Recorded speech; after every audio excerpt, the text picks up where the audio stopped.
This is the tomb of King John of England. It's situated in the fascinating Worcester Cathedral, based right in the very heart of England. King John was himself a very controversial king. His 17-year reign was extremely eventful. Some of the main events of this tenure include overseeing the loss of much of the Angevin Empire he inherited and waging a civil war against many of the English barons that then led to a French invasion. In amongst all of this, John was forced to sign a document that is widely regarded as one of the most significant and important charters ever, that many believe has since helped to shape modern democracy across the world. This is now known as the Magna Carta. To get to grips with all of these events, we first need to understand King John himself and how certain actions and miscalculations resulted in an extremely turbulent period in England's history.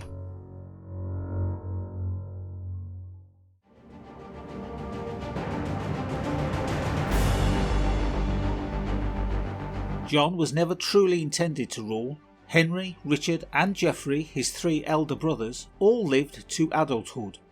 One thing his name suggests that he might have been destined for a career in the church, given the number of popes with the name John in and around the 12th century. John was undoubtedly not a regal name. King Henry II was John's father and Eleanor of Aquitaine his mother. However, fate conspired against two of his brothers. Henry, known as the Young King, died at the age of 28, and in 1186 Geoffrey died at age 27, suffering a fatal injury whilst on horseback. This then left just Richard and John.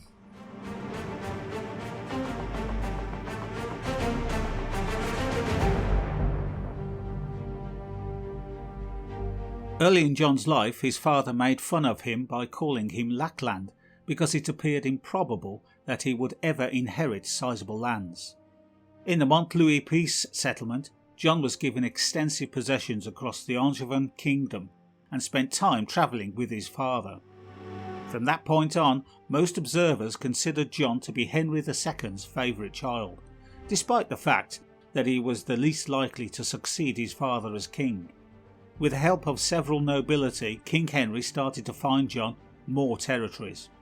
In 1175 he took possession of the late Earl of Cornwall's domains and transferred them to John.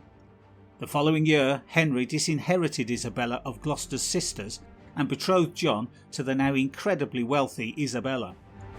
At the Council of Oxford in 1177 Henry replaced William Fitz-Aldhelm, the Lord of Ireland, with the 10-year-old John. After Henry II's death in 1189, Richard ascended to the throne. History, of course, has bestowed Richard with the moniker the Coeur de Lion, Lionheart. The following year, John was confirmed as Lord of Ireland, made Count of Mortain, given lands and incomes in England worth £6,000 a year, and he also married Isabella, an heir to the Gloucester earldom. He also had to swear in 1190 not to go into England while Richard was out on his crusade, so it seemingly then was evident early on that Richard had little trust in John. However, the succession issue of Richard's titles now dominated John's actions, and his only real adversary to the throne was his nephew, the 3-year-old Duke of Brittany, Arthur. Now Arthur was the son of his late older brother Geoffrey. Whilst Richard was on his crusade, John promptly broke his pledge not to return to England and travelled back there soon after he found out that Richard had acknowledged Arthur as his heir.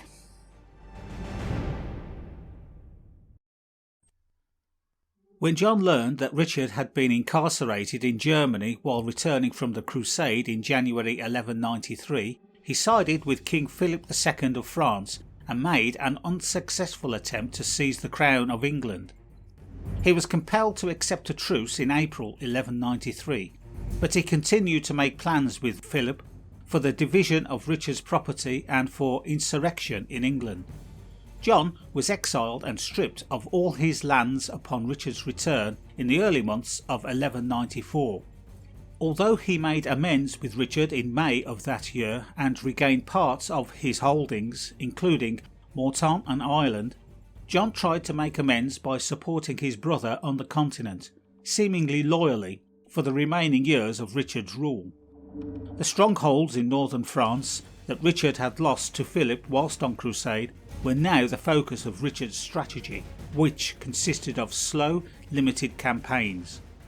John managed the Normandy defences against Philip after launching a successful surprise attack in 1195 in taking the stronghold of Evreux. 1 year later, John took control of Guermantes and led a raiding expedition to within 50 miles of Paris. In exchange for his assistance, Richard relinquished his ill will for John, gave him back his title of Count of Mortain and reinstated him in the county of Gloucestershire.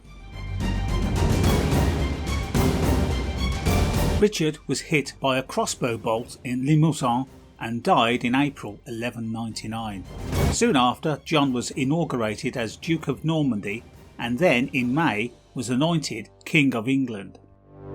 The idea of representative succession, which would have handed the throne to Arthur, was not yet widely accepted. With the support of Philip II, Arthur was recognised as Richard's heir in Anjou and Maine. A year later, in the Treaty of Le Goulet, John gave up Richard's old strategy of keeping Philip in check by forming alliances with Boulogne and Flanders, and also acknowledged Philip's authority as the proper feudal overlord of John's territories in France.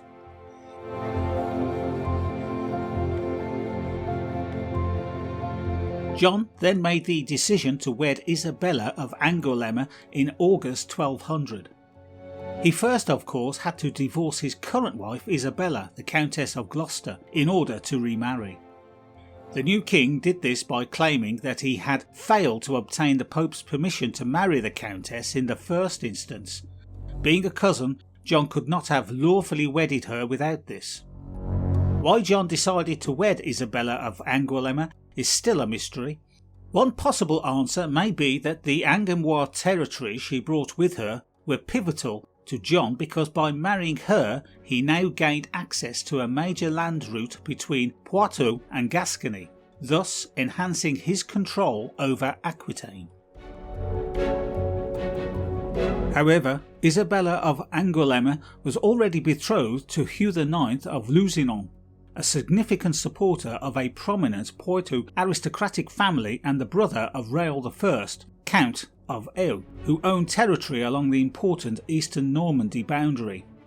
The Lusignan, whose estates served as the main route for royal supplies and armies to traverse Aquitaine at the time, were threatened by the union. Hugh was treated with contempt by John. As a result of John's failure to negotiate any form of restitution for Hugh, a Lusignan rebellion commenced that John moved quick to immediately put down.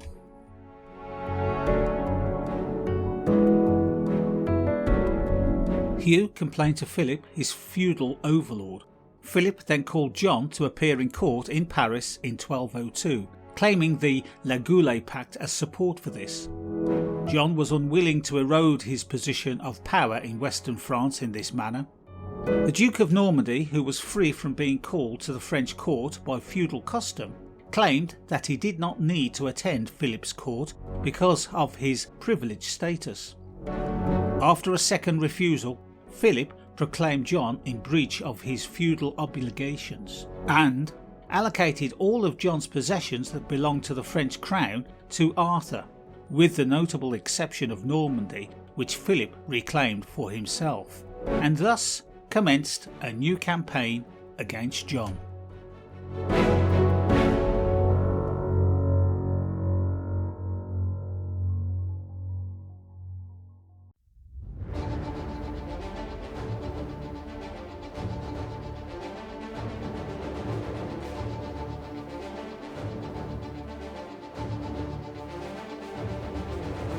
The years 1202 through to 1204 were an important precursor of the First Barons' War, as it saw John lose much of his lands in France to King Philip. Arthur really commenced the hostilities when he launched his troops against John's army with the aid of his allies in southern France, and within a few weeks he nearly succeeded in capturing Eleanor of Aquitaine. the king's mother, who was under siege at Mirabeau, north of Poitiers. John may have just taken the biggest gamble of his life at this point. He launched a lightning raid from Normandy, heading south at the start of August 1202. He then surprised Arthur outside the gates of Mirabeau after travelling rapidly for more than 200 miles. The entire rebel army was then captured. This was possibly John's biggest accomplishment during his rule. However, sadly for John, it was swiftly followed by his worst mistake. For Arthur, now a prisoner of John's, mysteriously vanished, never to be seen again. By the winter of 1202, ominous rumours were doing the rounds. Some said that John had dispatched an assassin to castrate, kill or blind his nephew. Whether John was guilty of this heinous crime or not, he either failed or was unable to comply with requests that he produce his captive.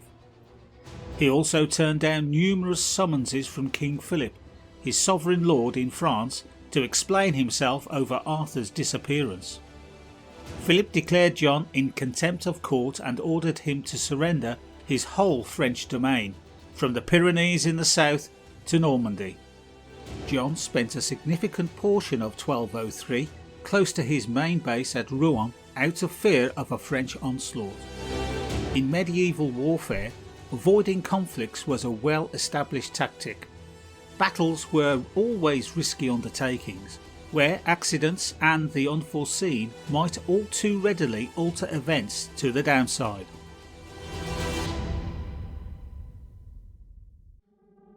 Now here is an excellent example of the difference between John and his father Henry II, and for that matter also his brother Richard.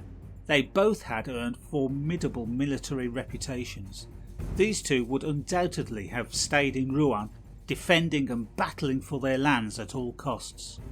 John, not relishing the battle, fled back to England, this act being yet another stain on his already tarnished reputation. Normandy and the Angevin lands were extremely well prepared for war, as much money had been lavished on their defences over the years. However, with the king seen as abandoning his French lands, meaningful resistance petered away. The forces of Philip threatened to overrun the entire Angevin dominion from Normandy. The French conquered Angers, Tours and Le Mans. Poitiers followed suit in due order. The few remaining garrisons, such as Loches, south of Tours, surrendered after a year. Philip's push south slowly started to diminish though. He resisted further advances and conquests as he and his French supporters were now far too preoccupied collecting the spoils of war.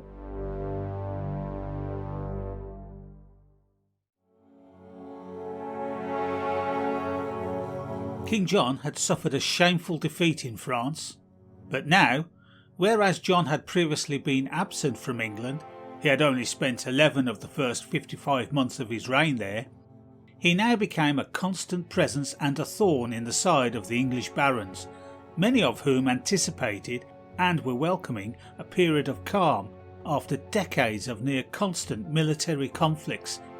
However, they now discovered themselves under threat from a king who was no longer barking his orders from across the Channel, but was instead on their doorsteps pacing up and down England with gusto and completely set on his own selfish goals.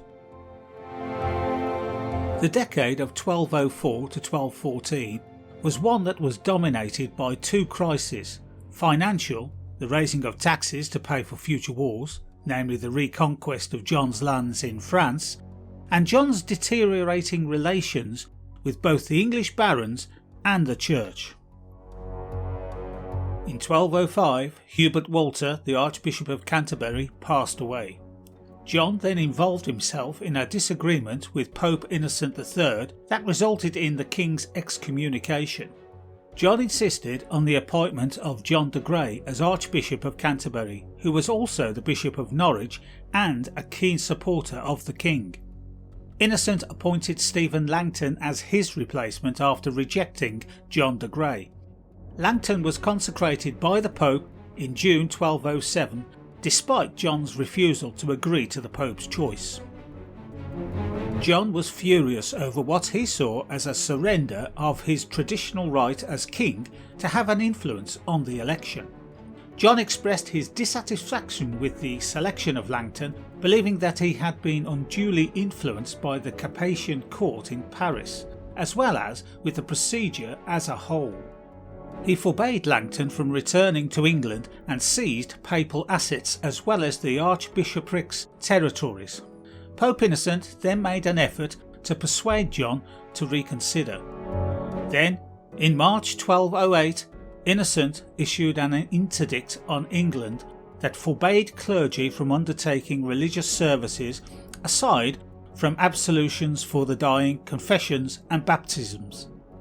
In response, John made an effort to punish Innocent personally and stoke tensions between those members of the English clergy who might support him and others who were firmly aligned with Rome.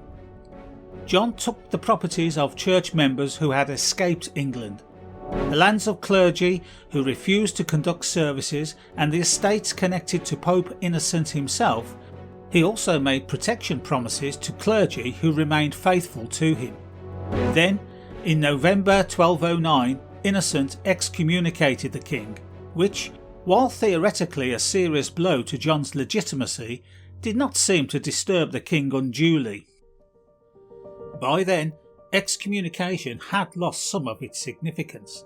Two of John's close friends, Emperor Otto IV and Count Raymond VI of Toulouse, each received the same penalty. John didn't do anything more than tighten his current controls while amassing significant sums from the revenue of abandoned cathedrals and abbeys. According to a 1213 estimate, the church had lost 100,000 marks to John. He was allegedly taking almost 14% of the English church's yearly income. Increasing political pressure forced John to issue papal terms for surrender. These were accepted in May 1213 at the Templar Church in Dover, when John finally negotiated arrangements for a reconciliation. John agreed to pay an annual fee of 2,000 marks and make up the church's lost earnings from the crisis. Innocent benefited from the solution to his long-standing English issue, but John likely benefited more because Pope Innocent then became John's staunch ally for the remainder of his reign, supporting him in both domestic and international policy matters. Innocent instantly turned on Philip and urged him to seek a peace deal instead of launching an invasion of England, which apparently Philip was planning at the time. John paid part of the reparation money he had undertaken to give to the church, but he stopped making payments in late 1214. 2/3 of the sum remained unpaid. For the benefit of the larger relationship, Pope Innocent seems to have conveniently forgotten the rest of the debt.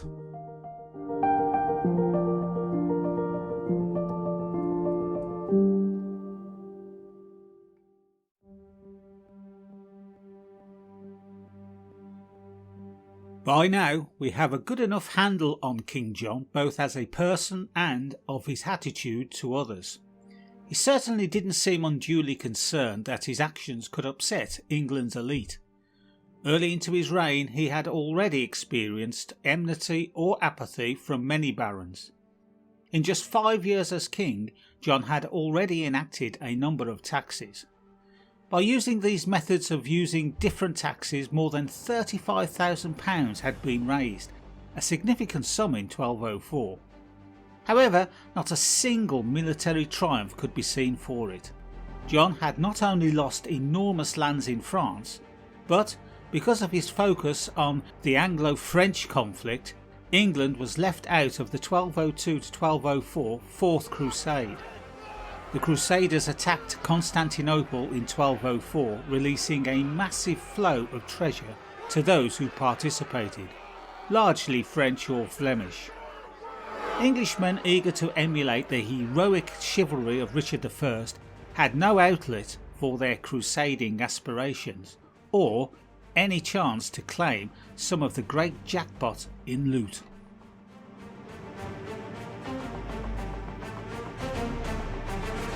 The end of taxation to finance war should, many of the barons believed, have coincided with the end of the war in France. The monarch instead collected the highest tax yet in 1205, a year after losing Normandy. This was to pay for a campaign in southern France that was conducted by mercenary soldiers rather than John himself. In 1206 the king finally made it to La Rochelle and imposed yet another levy, collecting more than £10,000 in total in less than 2 years. All of this was done to pay for a containment campaign that took place in a region of southern France where the English barons had never possessed land, and of course, true to form, the king could not claim any significant wins in this adventure. John then returned to England and set about raising a further £60,000. After this, John imposed yet another direct tax, this time on movable wealth, which was estimated as a 13th, or 7.5%. This tax was the highest one to date, and it wasn't associated with any particular military undertaking. Instead, it was aimed at any future campaign that would be conducted abroad, whenever the monarch himself saw appropriate. By 1207, a large number of English nobles had neither the desire for further war nor, more importantly, the confidence in John's ability to execute it and, in so doing, retake the lost French lands. From 1209 up until 1212, various taxes were raised totalling more than £13,000 for campaigns in Scotland, Ireland and Wales. Like France, these territories were only marginally important to most Englishmen. All of these levies, which were purportedly justified by necessity, were actually levied for the king's benefit, as many saw it, to cover his shame, and to support an empire that he himself had placed in jeopardy. John had a great deal of mistrust for the barons, especially those who had the riches and power to perhaps mount a challenge. He was cruel and displayed much malice to several barons, even the illustrious knight William Marshal, 1st Earl of Pembroke, who was often admired for his unwavering allegiance. Even he was not spared the king's wrath. The case of the Baron William de Braose, 4th Lord of Bramber, who owned a number of Irish estates, is one well-known example of a case that went above and beyond what was considered acceptable at the time. De Braose received punishing financial demands from John. When he refused to pay a significant amount that had been demanded, John imprisoned his wife, Maud, and one of their sons, resulting in their deaths. They were allegedly starved to death in one of the king's dungeons. The most explicit report is that when their remains were discovered, mother and son were found in a cannibal embrace, with the mother gnawing at the young boy's cheeks. In 1211, de Braose died in exile. This goes to demonstrate that John rarely had strong connections with even the top loyalist barons because of his suspicions and paranoia.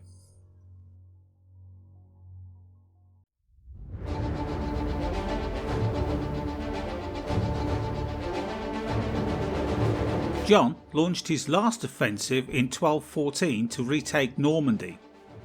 He was upbeat because he had made agreements with the Emperor Otto, Ferdinand of Flanders and Renaud of Boulogne. He was in good standing with the Pope, and he had amassed enough money to pay for the mobilisation of his seasoned army. However, several barons declined to provide military support. John departed for Poitou in February 1214, requiring mercenary knights to fill the gaps left by many of the barons' absence. John's strategy was to divide Philip's forces by ordering Renaud, Otto and Ferdinand to march southwest from Flanders, and he himself advancing from Poitou towards Paris. The first phase of the campaign was successful. By the end of June, John had managed to outmaneuver the forces commanded by Prince Louis, Philip's son and heir, otherwise known as the Lion, and recaptured the county of Anjou. Louis was forced to engage John's bigger army after John besieged Roche-Amoyne Castle, a significant fortress. Due to the local Angevin nobles' refusal to accompany John in his advance, John was somewhat forced to retreat back to La Rochelle. John's ambitions of retaking Normandy were dashed shortly after when King Philip defeated Otto and John's other allies at the bloody Battle of Bouvines in the north. An agreement for a 6-year truce was struck, and the terms were that John handed back Anjou to Philip and paid him compensation. John finally returned to England in October, once again on the losing end.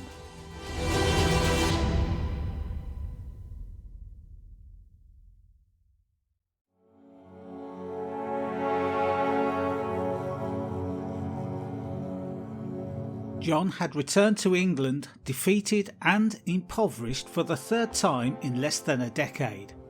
No fewer than 21 English nobles had been present for the September Anglo-French peace agreement of 1214.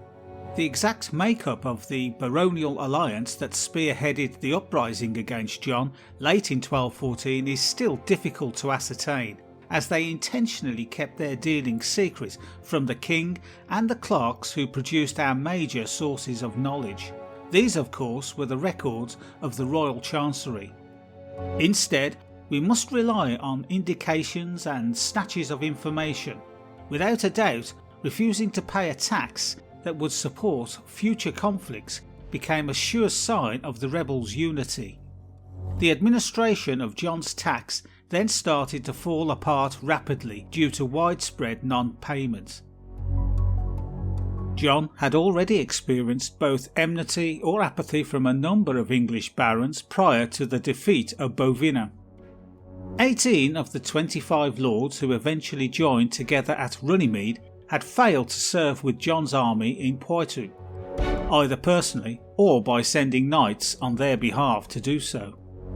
More and more barons were now opposed to paying taxes to fund further war, even though a 5-year peace settlement with the French was reached in the middle of September 1214.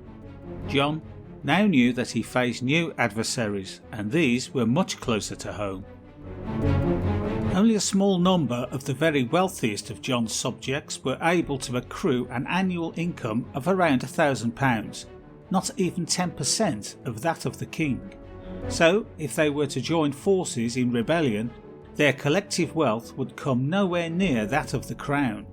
Perhaps 30 barons boasted incomes approaching £1,000 a year. Historically, baronial power remained very much regional. The barons were quite often competing with each other for local power and resources, so it took an awful lot to inspire such men to join together and rebel against a single entity, in this case a powerful king. We must not forget that in doing so the rebels faced immense dangers, including the possibility of arrest, death, and the seizure of their property and territories.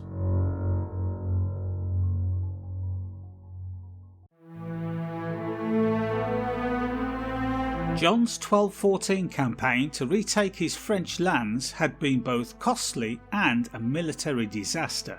The barons had had enough. Soon after John's return, rebel barons in the north and east of England began planning an uprising against his reign. John convened a council in London in January 1215 to discuss the Barrons' Grievances. He seems to have been biding his time until Pope Innocent III could explicitly support him by means of correspondence that was on its way from Rome. This was crucial for John because it allowed him to exert pressure on the barons whilst also keeping the Archbishop of Canterbury, Stephen Langton, under control. The king then declared his intention to join the Crusades, which had the benefit of increasing his political protection within church law.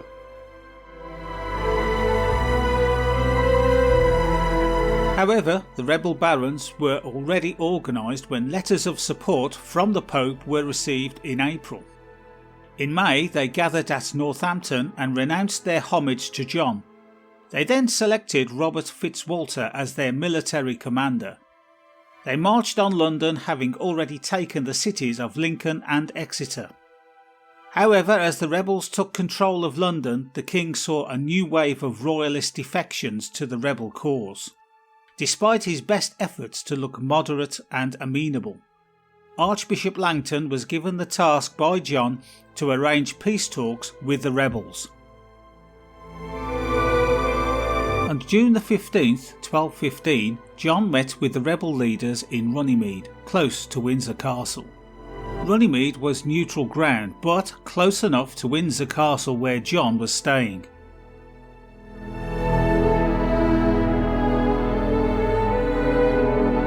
A charter containing the planned peace deal was produced as a result of Langton's mediation efforts. It was eventually given the name Magna Carta, or Great Charter. The charter included a broader call for political reform in addition to merely addressing particular baronial grievances.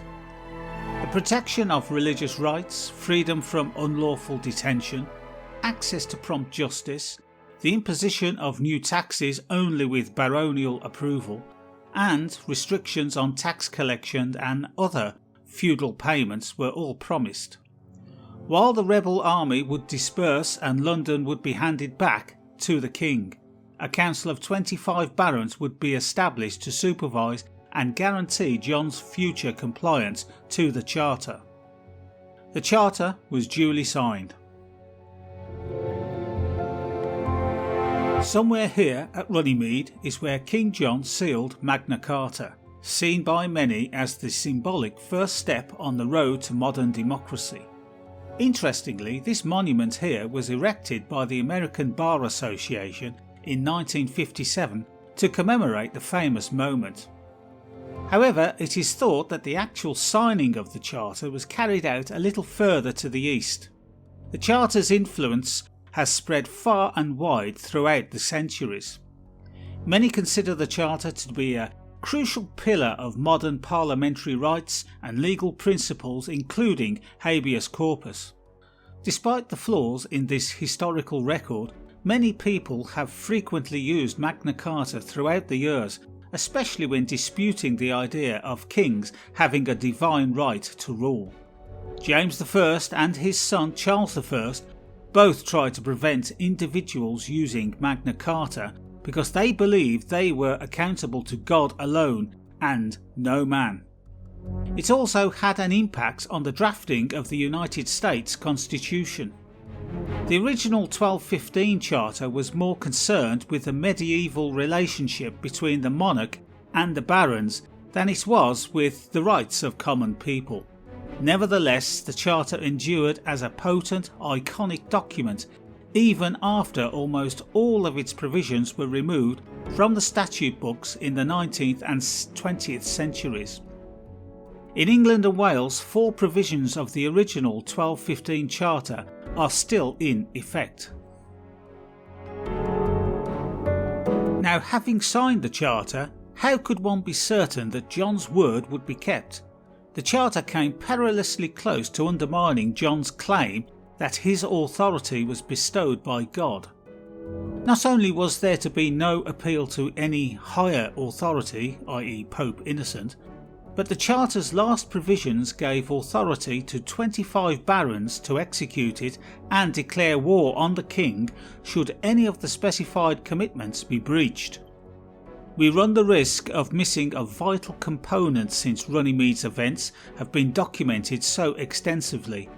Although the argument between the king and the barons resulted in a number of written documents meant to preserve peace, this only served to postpone rather than stop the march towards war.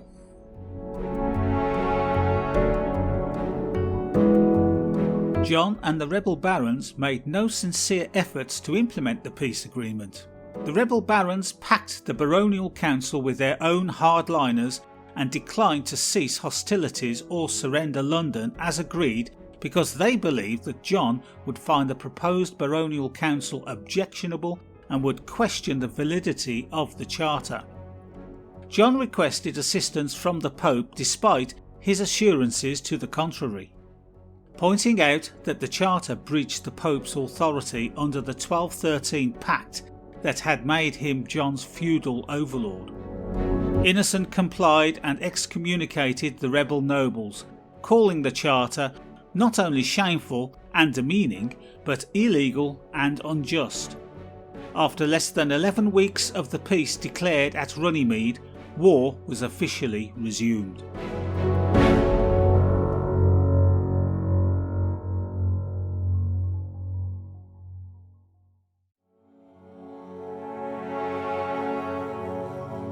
John possessed significant advantages. He had soldiers and the capacity to raise credit, if not money, and he had the support of the Pope. The king's mistrust was the one thing that brought his opponents together. John besieged Rochester Castle from mid-October to early December 1215, taking it after a campaign of more than 8 weeks. The baronial commanders did not travel to attempt to relieve the siege as they were afraid of travelling too far from London. One interesting point to note is that the 2 months John spent in Rochester were, in fact, the longest he had ever remained in a single location since he was a child. Whilst as a king, he needed to be constantly on the move. By November the 30th, he was prepared to capitalise on his advantage. The rebels lacked the heavy weapons and engineering skills required to attack the variety of royal fortresses that isolated the rebel barons in the north from those in the south. John's plan was to keep the rebel barons in exile in London, safeguard his own supply routes to Flanders, his main source of mercenaries, to keep the French from landing in the southeast, and eventually win the war via gradual attrition. By the 30th of November, the king was ready to press home his advantage. He was successful in taking back Dover Castle. Then, after taking back the southeast, John divided his forces, sending some to reclaim East Anglia and the north side of London, while he travelled north via Nottingham to pursue the estates of the northern barons. The majority of the remaining rebels were contained in London once both operations were successful. Alexander II of Scotland, who had sided with the rebel cause, was attacked by John in January 1216. In a short campaign, John reclaimed Alexander's territories in northern England, and over the course of 10 days he advanced on Edinburgh. Whilst all this was happening, the barons based in London sought assistance from France rather than confronting John directly. The first French troops arrived in Suffolk in October 1215 at the mouth of the River Orwell.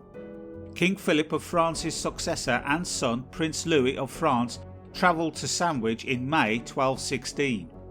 Louis had a claim to the throne of England as the husband of Blanche of Castile, who was herself a granddaughter of Henry II of England. John was once more given the chance to engage in a decisive battle at Sandwich. He had seen the French landing, possibly from Barham Down. Not for the first time his nerve failed him though. After initially pursuing an engagement, he then quickly avoided it, just as he did at Nottingham in 1194, Rouen in 1203, Angers in 1206 and La Roche in 1214. This again would significantly cost John. 4 months of plunder followed, during which time both royalists and barons committed many atrocities. The south of England was left in mayhem. Prince Louis captured Winchester, invaded London and besieged Windsor and Dover. John launched a counter-offensive from the West Country, using Corfe Castle as his main operating base. He launched an attack in September, travelling via Oxford to East Anglia and Lincolnshire. On his voyage back to the west, John is supposed to have lost a sizable portion of his luggage train. The most graphic account of this is given by Roger of Wendover, who claims that the king was sucked into whirlpools and quicksand as he crossed one of the tidal estuaries that empties into the Wash, losing his possessions, including, some say, the crown jewels. Unfortunately, we will never know how true this is, as there are no detailed accounts to back this up. John then headed back to Lynn. Here he contracted dysentery, By this time it also appeared that the war had ground to a stalemate. Although he was never formally anointed, the barons and residents of London greeted Prince Louis's arrival enthusiastically and proceeded to proclaim him king. Even Scotland's King Alexander II paid homage to the new King Louis. Louis controlled the majority of Kent, Winchester, London, Canterbury and Rochester by the end of June 2016. By this time, Louis was apparently feeling quite pleased with himself for taking so much of the south of England without any substantial problems. However, his father, King Philip, chastised him for foregoing Dover Castle, the main bastion in Kent that controlled much access to the Channel. In July 1216, Louis assembled his troops and then started the siege of Dover. However, Hubert de Burgh, the Earl of Kent, the castle's keeper, was ready and had no intention of allowing the castle to fall or submit. At first, Louis and his soldiers were successful. They used their siege engine to pummel the walls, undermine the palisade and started an assault. Despite being prepared but outnumbered, the defenders fought valiantly but then withdrew within the inner castle walls. Dover Castle's first line of defence had been breached by Louis. He immediately ordered his miners to work trying to break the walls of the castle. The miners were successful once more and managed to destroy a portion of Dover's north gate. Louis dispatched his soldiers into the castle, but de Burgh and the English were there to thwart them. The English stuffed everything they could find within the castle, including trees and timber, through the wall opening, thus stopping the incursion. One has to say that during the conflict, King John did have his supporters. William of Cassingham was one of his loyalists. During the siege, he gathered an army of archers and used guerrilla tactics to disperse Louis's army. Louis called off the siege in October after 3 months, suffering significant casualties and having little to show for it. He then left for London. Windsor Castle was the only other castle to withstand a siege by Louis. It was defended for more than 2 months by 60 knights. Dysentery, being no respecter of nobility or rank, claimed King John's life on the 18th of October 1216 whilst he was staying in Newark Castle, Nottinghamshire. A group of mercenaries escorted his body south to Worcester Cathedral, where he was buried in front of the altar of St Wulfstan. Let us take a short break in proceedings and have a quick look around Worcester Cathedral and King John's tomb.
Now, John's death first appeared as a huge stroke of luck for Louis.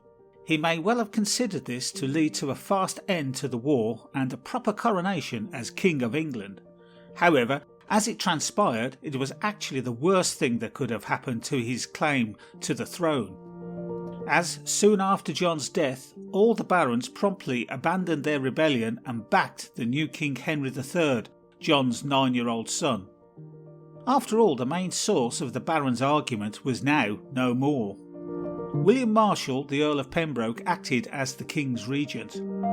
Louis, though, persisted in his pursuit of the crown and carried on with the campaign. By the end of the year, he had captured Hertford and Berkhamsted, 2 more castle strongholds. Prince Louis then set off back to France at the beginning of 1217 to gather more troops. First, though, he had to battle his way through loyalist opposition in Sussex and Kent to reach the south coast. Part of his company were killed in an ambush at Lewes, and the remaining members were chased to Winchelsea, where they were only prevented from starving by the arrival of the French fleet. In May 1217, Louis made his way back to England and started a second siege of Dover Castle on the 12th of May. This second siege of Dover diverted much of Louis's resources, and it had a consequence for his troops based in Lincoln, who at the time were besieging Lincoln Castle.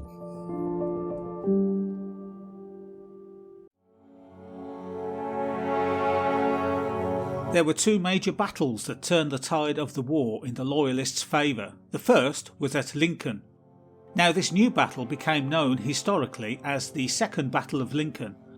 The battle occurred at the city's castle on Saturday the 20th of May 1217. The city of Lincoln had been captured by Louis's army, but its castle was still controlled by King Henry's loyalists. A remarkable woman named Nicola de la Haye, who King John appointed Sheriff of Lincolnshire on a visit in 1216, was in command of the castle. In those distant times, this was extremely unusual for a woman to be given such a prominent position. Louis issued an offer to the sheriff that if Nicola submitted to Louis, he would guarantee her safe passage. "No," she yelled. However, the majority of Lincoln's residents did back the French pretender to the English crown. Marshal requested the support of devoted nobles in an effort to relieve the siege of Lincoln Castle while the king was in the adjacent city of Nottingham. Marshal marched from Newark to Torksey on the plain northwest of Lincoln, 8 miles away, with his military that included 406 knights and 317 crossbowmen. He then sent some men closer to the city. It was smart of him to avoid attacking from the south. Lincoln is perched above a steep hill which would have been extremely difficult to scale whilst fighting their way up to the castle. Before the battle started, Marshal bellowed to his men, "If we beat them, we will have won eternal glory for the rest of our lives and for our kin." Marshal's soldiers managed to enter the city through the west gate. Being attacked by such a huge group of troops caught the French forces off guard, and fierce combat broke out in the winding streets near the cathedral and castle. Thomas, Count de Perche, the French commander, died in the battle. More than 600 knights and 1,000 infantrymen are believed to have fought under his command. Robert Fitzwalter and Sayer de Quincy, the rebel commanders, were captured, and many of the rebel soldiers swiftly surrendered. The army, loyal to Henry III, then exacted severe punishment on Lincoln and its residents, causing much destruction, including to churches. As crowds of people fled downhill towards the River Witham, many women and children perished as their overcrowded boats capsized whilst trying to escape the soldiers.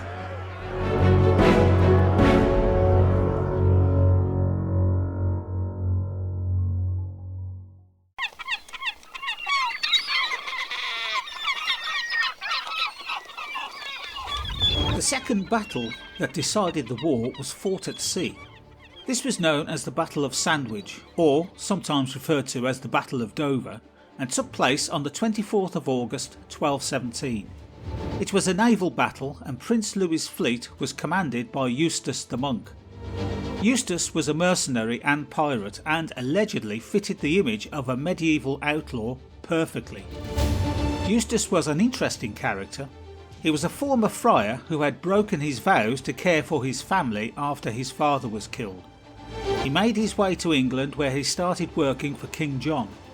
Between 1205 and 1212 he oversaw a small flotilla that decimated French possessions in the English Channel and eventually captured the Channel Islands. Just before the First Barons' War started, he fell out with John and changed his allegiance to King Philip. Eustace then proceeded to ransack the south and east coastlines of England. He was looked upon by his sailors as being a highly capable leader. The French fleet contained much needed men and supplies for Louis, together with siege engines that would of course head to Dover Castle that Louis was besieging at the time.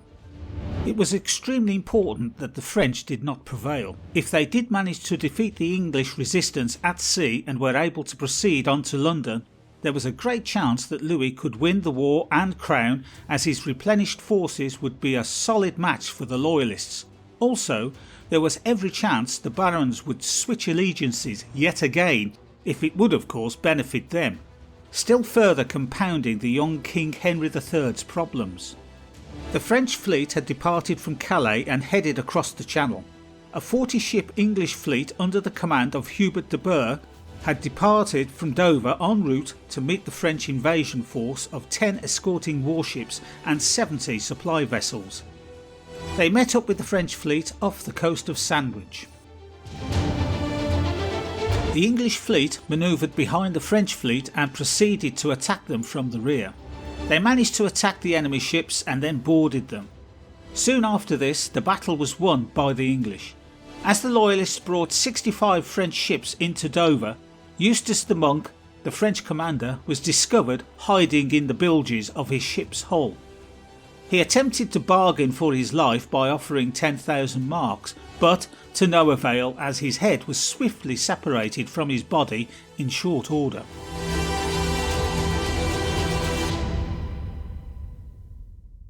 The English sailors received a considerable portion of the loot, and some was used to build the Hospital of St Bartholomew in Sandwich. Prince Louis was short on supplies prior to the battle. Now he was completely cut off from his French logistical base as a result of the English now having full control of the Channel. Not only did the Battle of Sandwich save England from French rule, it is historically known for being the first battle fought by sailing ships in open sea.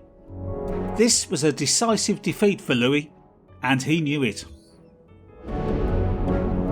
After losing on the battlefield and having his supporters desert him, Louis ultimately renounced his claim to the English throne. Prince Louis and Henry III's regents signed the Treaty of Lambeth in September 1217. The contract granted the English rebels pardon and awarded Prince Louis 10,000 marks as payment for his promise not to attack England again. He also had to state that he had never been the legitimate King of England.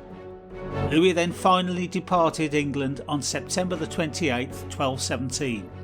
After a year and a half of war, peace finally descended on the realm.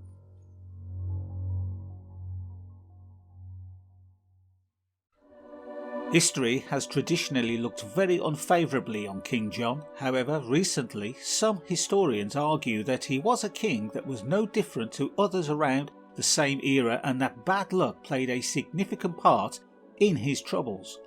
It is true that John has been villainised for doing things that his elder brother and father had done far more ruthlessly, yet far more effectively. John, after all, never murdered his Archbishop of Canterbury, as his father Henry II did, nor did he give rise to rumours of sodomy like his brother Richard I did. But Richard and Henry were successful in the majority of their campaigns, certainly those of greatest importance. John was not. So putting bad luck to one side, the facts are still there that John's reign is littered with mistakes and miscalculations, and there's no doubt that these did cost him dear. And so what became of Louis? Well, he is heard of again after the death of his father Philip in July 1223. Louis was crowned King Louis VIII of France on the 6th of August in the same year in the cathedral at Rheims. While returning to Paris after conducting a crusade against the Albigensians, King Louis VIII became ill with dysentery and subsequently died on the 8th of November 1226, aged just 39. The Saint Denis Basilica just to the north of Paris houses his tomb. His son Louis IX succeeded him on the throne. Well, this finally brings us back to Henry, who reigned as King Henry III for 56 years. His reign, however, was also not event-free. He still had a struggle trying to keep the barons happy. In fact, he also went to war with some of them in the Second Barons' War of 1263. Henry III also reigned under a redrafted Magna Carta. This again protected the major barons' rights and limited royal powers. This charter was signed in 1225. Henry died in 1272 at the age of 65. Well, that brings us to an end of this production. I do hope you enjoyed this look at the life of King John. If so, please give the film a like and remember to subscribe if you wish to see more content such as this. Thanks again and see you next time.